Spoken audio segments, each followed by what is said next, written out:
दोस्तों Jayaprakash power ventures limited की बात करें तो स्टॉक के अंदर आज काफ़ी शानदार तेज़ी देखने को मिली है।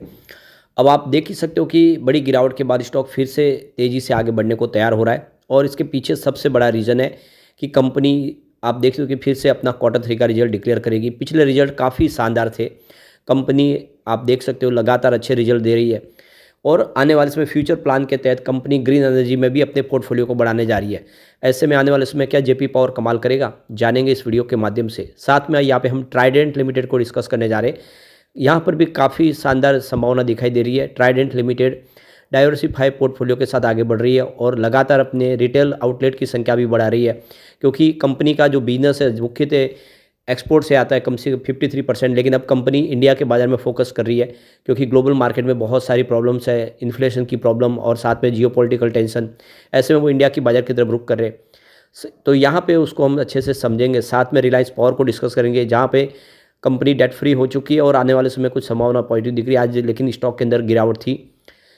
साथ में हम यहाँ पे BN राठी को डिस्कस करने जा रहे हैं, जिसने बहुत ही शानदार बोनस और स्प्लिट दोनों ही देने का ऐलान कर दिया है। लेकिन फ्रेंड्स, उससे पहले अगर आप पहली बार हमारे चैनल पे आए तो चैनल को सब्सक्राइब कर दीजिए, एक बेल आइकॉन दबा दीजिए, ताकि जब भी नया वीडियो बने पहला नोटिफिकेशन आपको मिले। वीडियो पसंद आए तो लाइक से जरूर कीजिए।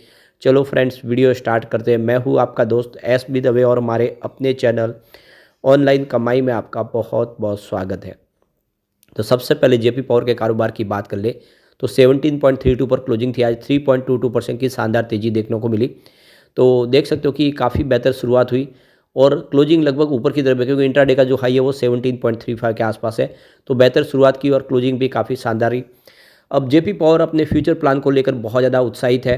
कुछ नए प्लान बनाए कंपनी ने।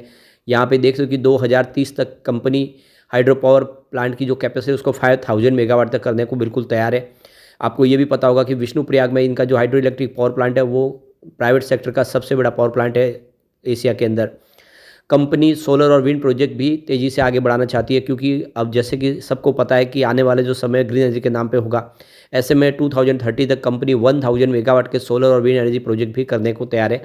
तो ये आप देख सकते हो कंपनी अपनी जो कैपेसिटी को बढ़ा रहे हैं और लगातार ग्रीन एनर्जी में अपने पोर्टफोलियो को मजबूत कर रहे हैं। अब थर्मल की बजाय वो अब ग्रीन एनर्जी पे ज़्यादा फोकस कर रहे हैं, क्योंकि सरकार भी कह रही है कि आने वाले समय 2030 के बाद ज़्यादा से ज़्यादा ग्रीन एनर्जी का ही इस्तेमाल करना होगा। यहाँ पे कंपनी अपने कॉस्ट को कटिंग करने की भी कोशिश कर रही है, किस तरह से खर्च को कम को उसके ऊपर ज़्यादा फोकस कर रही है और अपनी जो प्रॉफिटेबिलिटी है उसको ज़्यादा इंप्रूव करने की कोशिश कर रही है। खुद की कंपनी की कोल माइंस है, जिसके माध्यम से इनको टाइम पे कोल मिल पाता है। तो कंपनी के लिए जो शॉर्टेज की भी प्रॉब्लम नहीं है कि कहीं पे बिजली चौबीसों घंटे वो उपलब्ध करा पा रहे हैं, क्योंकि खुद की 2 कोल माइंस है। तो ये सारी बातें जेपी पावर के लिए प्लस पॉइंट है। ऐसे में आने वाले में जेपी पावर काफ़ी बेहतर कर सकता है और ये आपको इसके SWOT से भी समझ में आएगा। कंपनी के SWOT को एनालिस करके देखें तो आपको मालूम पड़ेगा कि इसमें 21 स्ट्रेंथ है, जो बहुत बड़ी बात है। काफ़ी कम कंपनियों में इतनी बड़ी स्ट्रेंथ देखने को मिलती है। लेकिन सामने वीकनेस भी है, 9 वीकनेस के अंदर जरूर है, परंतु 6 आपको यहाँ पे अपॉर्चुनिटी दिखाई देगी। इसका मतलब जो प्लस पॉइंट है वो 27 है टोटल, और सामने जो वीक पॉइंट है वो 9 है। तो जो पलड़ा बारी है वो पॉजिटिव पॉइंट का है। ये क्लियरली कह सकते हैं कि सुजलॉन बहुत ही बेहतर है।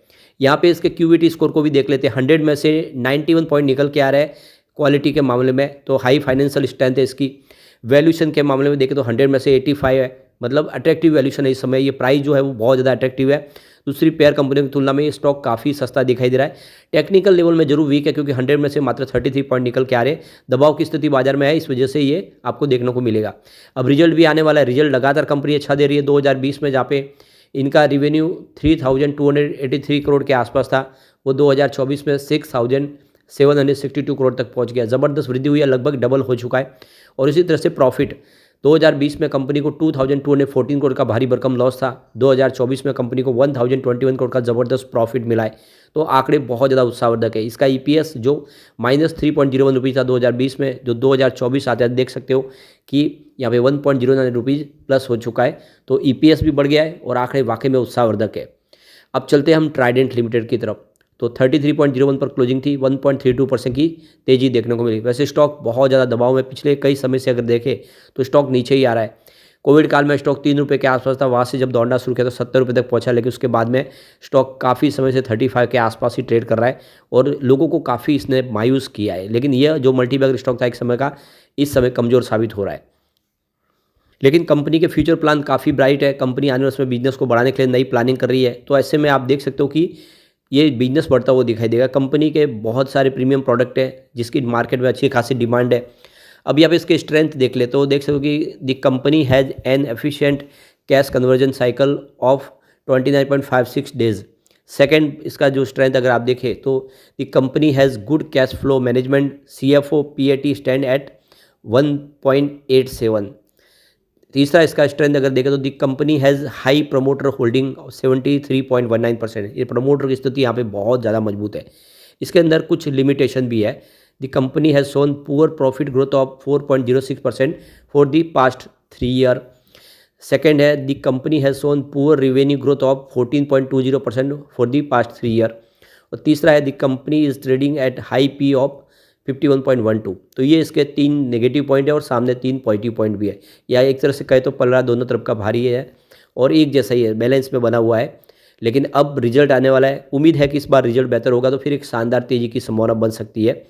यहाँ पे अगर हम कंपनी के पिछले 2 रिजल्ट को देखें, नेट सेल्स की बात करें तो 1734 करोड़ के आसपास था जून क्वार्टर में।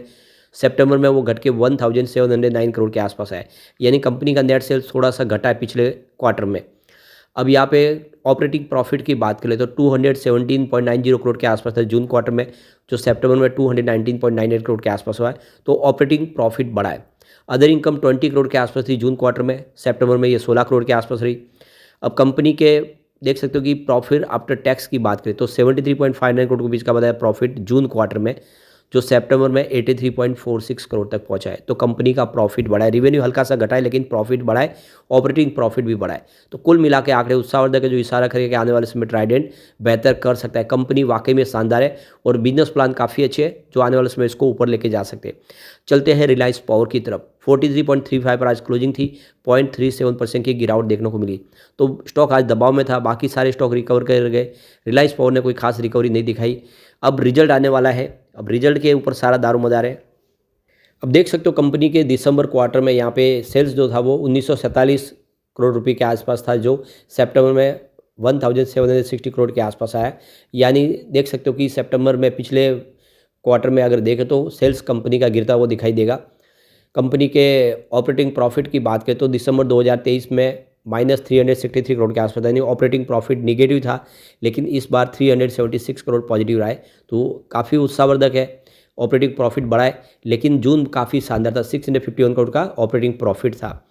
अब यहाँ पे बात करें कंपनी की अदर इनकम की तो 184 करोड़ की अदर इनकम थी दिसंबर क्वार्टर में, और सितंबर में 3433 करोड़ की अदर इनकम बताई है। कंपनी ने एक बड़ी आउटस्टैंडिंग रकम इनको मिली है और इसी वजह से कंपनी आ गई है प्रॉफिट में।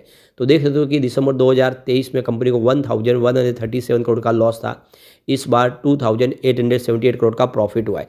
लेकिन इसमें 3400 करोड़ का जो है अदर इनकम अगर लेस कर देंगे तो ये क्लियरली देख सकते हो कि आपको 600 करोड़ के आसपास का यहाँ पे लॉस देखने को मिलेगा। तो लॉस तो है लेकिन लॉस में कमी आई है, ये भी एक बड़ी बात है। तो धीरे धीरे करके कंपनी लॉस में से निकलने की कोशिश कर रही है। तो पिछली बार का जो प्रॉफिट है हम उसको प्रॉफिट नहीं गिनेंगे क्योंकि ये अदर इनकम से आई हुई बड़ी रकम है। कंपनी का जो मेन बिजनेस है उसमें कंपनी लॉस में ही है। इस बार आशा है कि कुछ लॉस कम होगा तो फिर यहाँ पे एक अच्छी तेज़ी की संभावना हम देख सकते हैं।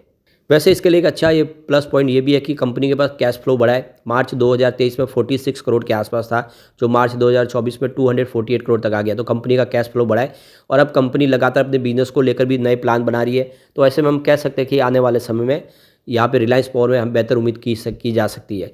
और कंपनी को लगातार अच्छे टेंडर भी मिल रहे, सरकारी टेंडर भी हासिल करने लगी है। कंपनी एनर्जी स्टोरेज के ऊपर भी काम कर रही है। अब चलते हैं हम BN राठी सिक्योरिटीज़ की तरफ। यहाँ पे कंपनी ने 1-1 के रेशो में बोनस शेयर और 1-2 के रेशो में स्टॉक को स्प्लिट करने का ऐलान कर दिया है। इसकी रिकॉर्ड डेट आ चुकी है, 24 जनवरी 2024 इसकी रिकॉर्ड डेट है। यानी इस समय अगर आप शेयर खरीदेंगे तो आपको बोनस और स्प्लिट दोनों का ही फायदा मिल जाएगा। यानी कंपनी यहाँ पे डबल आपको बेनिफिट दे रही है, बोनस के साथ स्प्लिट भी। और यह स्टॉक ब्रोकिंग का काम करने वाली कंपनी है, काफ़ी अच्छा इसका बिजनेस है। प्राइस अगर आप देखें तो आज 242 पर क्लोजिंग थी, 3.63% की गिरावट देखने को मिली।